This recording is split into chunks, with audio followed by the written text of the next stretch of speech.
I think South Africans are quite edgy at the moment, and for good reason. You look around at what's happening in the country, and there is much reason to be afraid. Maybe even people are despondent, and maybe people feel that the leadership is not as strong as it needs to be.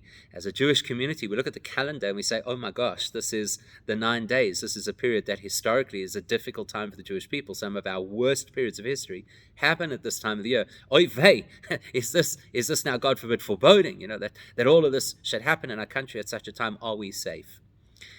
And the Rebbe's attitude to this time of the year, I think, is unique and something we should draw on as we go through this period, which, please God, will resolve itself really soon.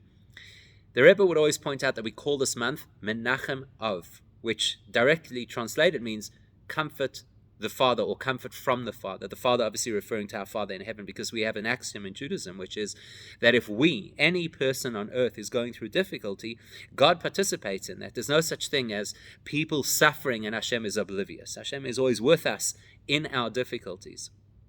So just as much as we need the comfort, in a certain sense, Hashem himself also needs the comfort, in a certain regard, the comfort over the way his children behave.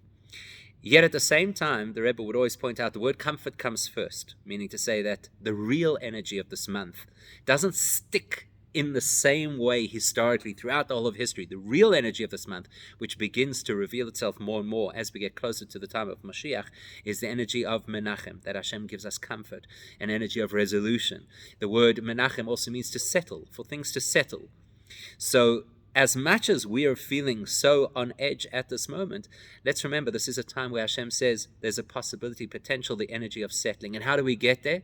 The Torah says through two ways at this time of the year: Torah study and giving tzedakah. And please God, through that, everything will settle and calm for all of us sooner than we imagine.